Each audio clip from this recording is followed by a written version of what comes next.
All right, so get this right. We're going to dive into how the Kansas City Police Department tackled their violent crime problem. And they use this strategy that's kind of straight out of a detective's playbook, right? It's called risk-based policing.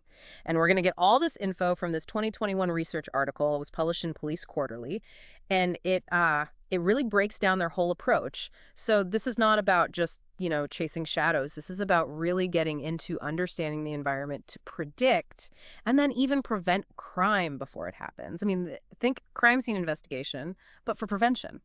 Yeah, it is a fascinating shift for sure because like we're so used to reacting to crime, Yeah. but this is really about getting ahead of it. And the Kansas City PD, or KCPD as we'll call them, they were dealing with some really like alarming crime rates back in 2019. Yeah, I mean, the article doesn't sugarcoat it. It paints a pretty stark picture. Kansas City was dealing with, this wave of violent crime, especially homicides, aggravated assaults, and robberies. They were even labeled one of the nation's most violent cities.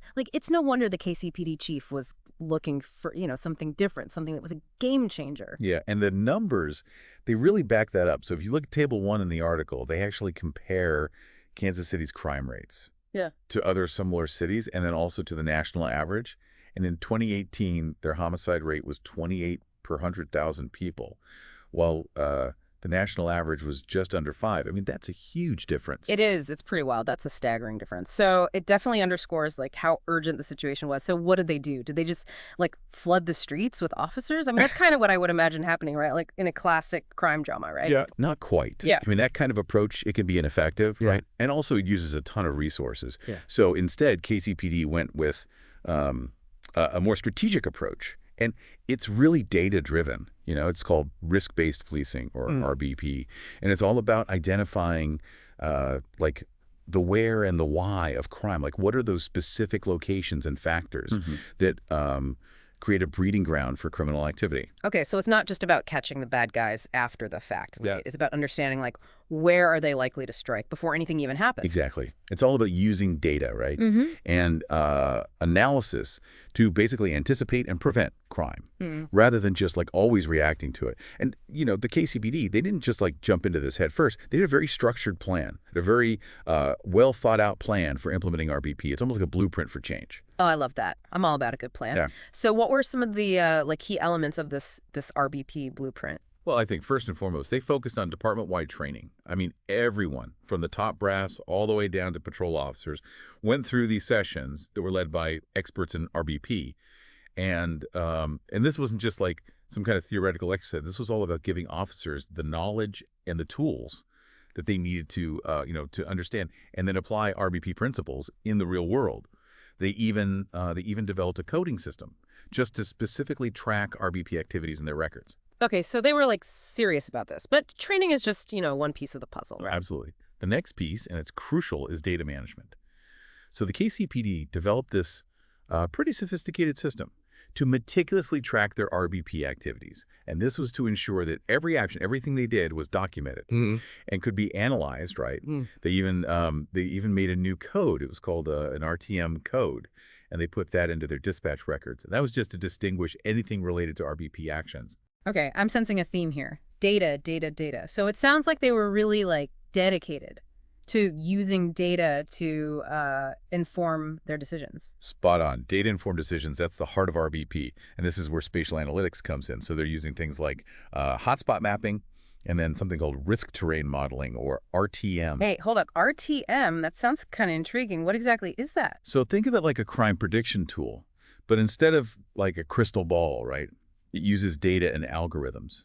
And essentially, RTM analyzes a bunch of different environmental factors that contribute to crime risk in a specific location. So think proximity to liquor stores, or the presence of abandoned buildings, or even things like lighting and pedestrian traffic. Oh, wow. So it's a much more nuanced and sophisticated version of a crime heat map. So they're not just looking at where crimes have happened before. They're analyzing all of these environmental factors to predict where crime is most likely to occur. You got it. Exactly. It's about understanding what are those underlying conditions, the conditions that make certain areas more susceptible to crime. And, this whole data-driven approach allowed the KCPD to be super strategic in their efforts. Okay, I'm starting to see how this all comes together, right? So you got the training, you got the data, and then the analysis. What's next? Well, like any good plan, right? Mm. You need a system of accountability. So the KCPD, they put in place these regular meetings. And in these meetings, commanders reviewed, crime statistics. They talked about, what worked, what didn't work. And they made adjustments as needed. And this was to make sure that, everybody's on the same page and that the RBP strategy was actually like being put into practice in the right way. Okay, so they're constantly evaluating, tweaking, and making sure everything's running smoothly. That's key. So they have the plan, they got the data, the accountability. Now it's time to put it all into action, right? Exactly, yeah. So the KCPD, they didn't try to tackle the entire city all at once.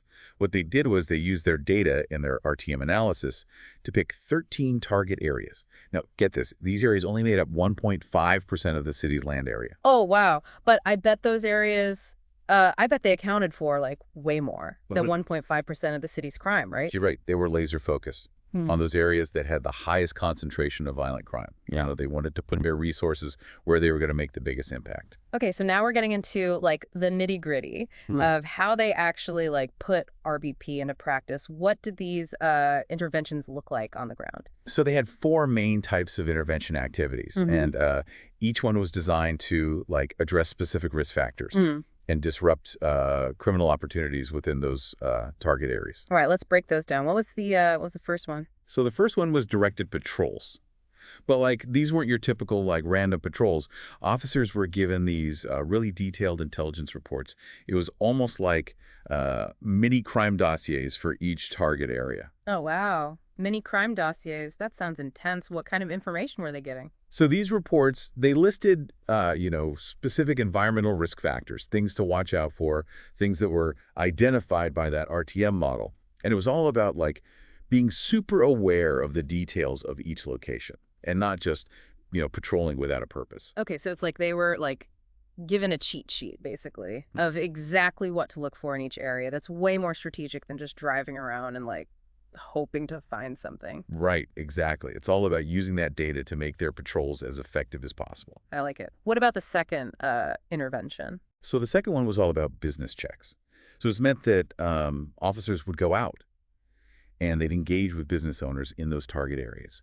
And they would talk about, crime prevention strategies. They try to identify any potential risks.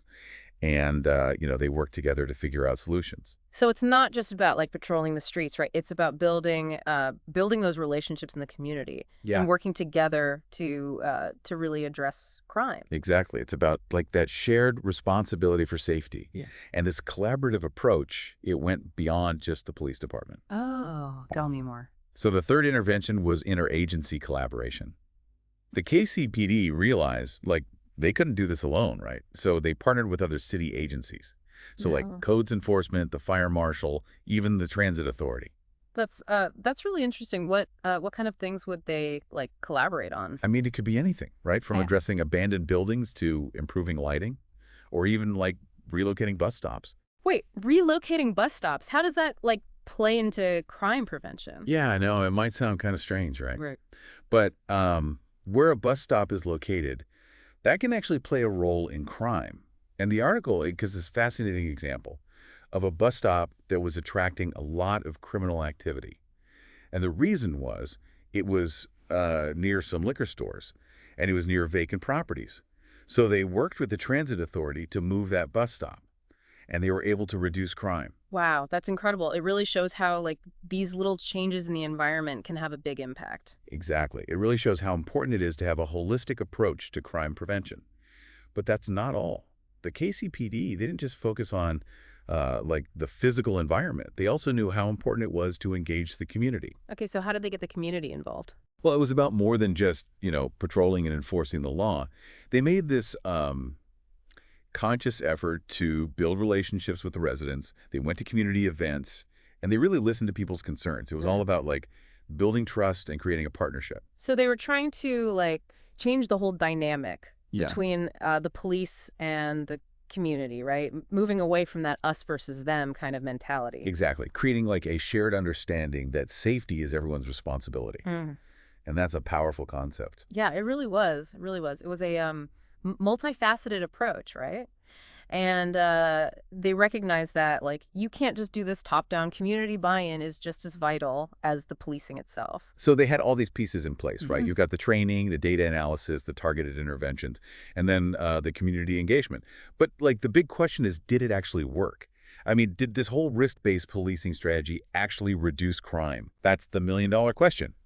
And the good news is these researchers, they didn't just leave us hanging. They really dug into the data, right, to see if RBP actually moved the needle on crime rates. All right, so give us the scoop. What did they find?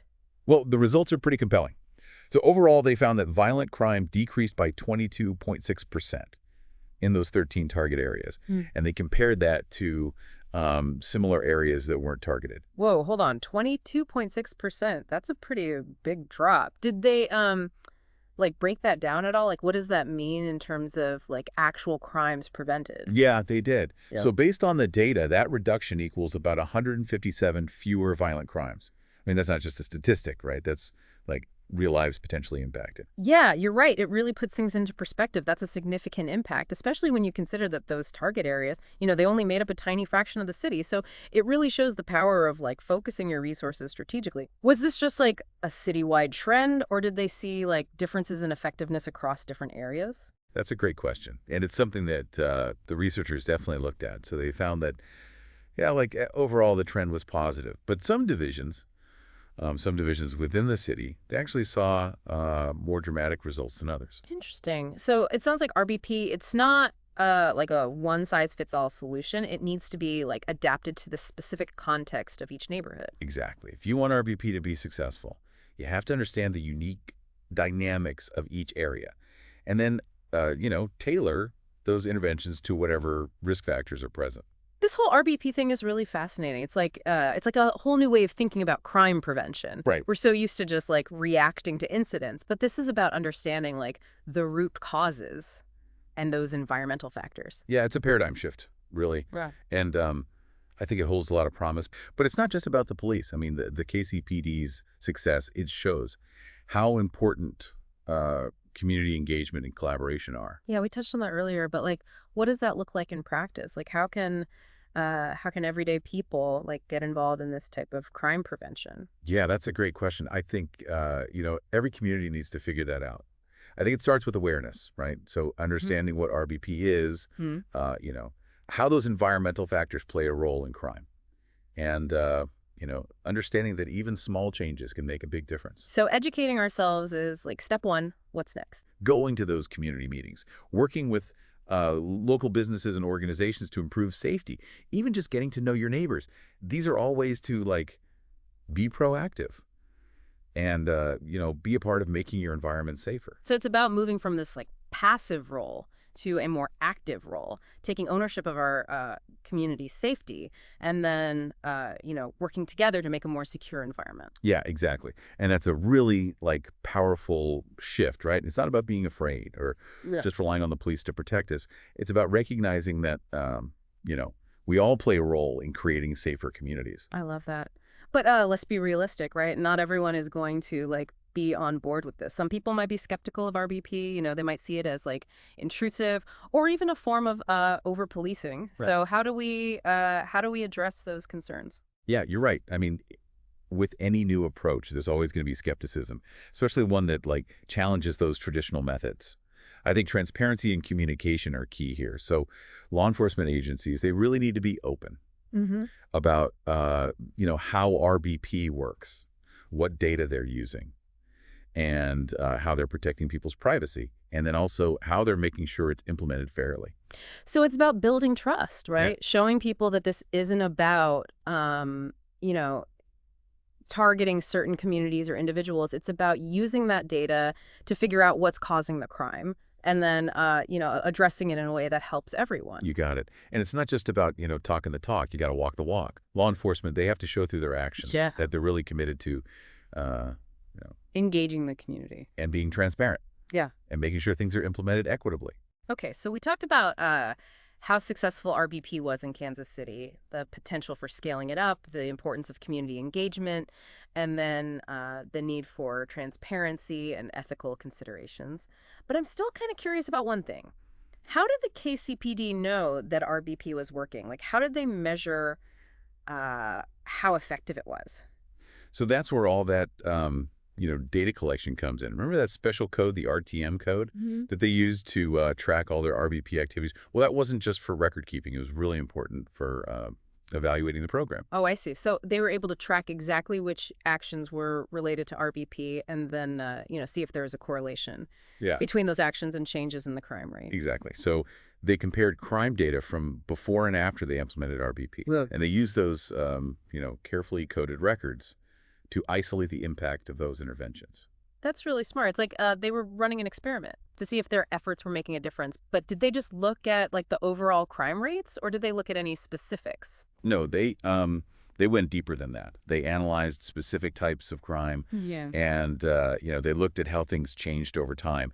Wow, they really did their homework. It seems like they were committed to not just implementing RBP, but really evaluating it as well. That level of commitment to data is impressive. Yeah, yeah. I mean, it is exciting to think about. Like the KCPD's approach, it really shows that when you shift your thinking, it can actually lead to like real improvements. For sure. It Yeah. really challenges that idea that, that we're stuck with the same old crime fighting strategies. But, thinking back to that bus stop example, right?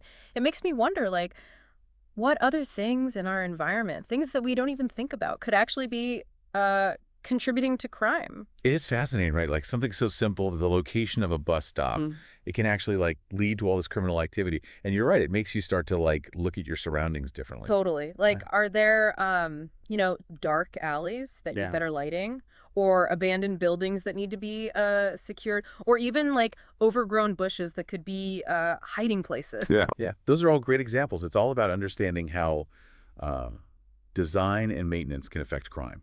I mean, these little things can really like influence behavior. It's like this whole new way of thinking about things. We're so used to like thinking about crime in terms of individual actions, Right. but this RBP approach, it really shows that the environment itself can like play a part. It can. It's a powerful idea. And it's something that, affects more than just law enforcement. So like urban planners, architects, community leaders, they all have a role to play in creating spaces that are safe.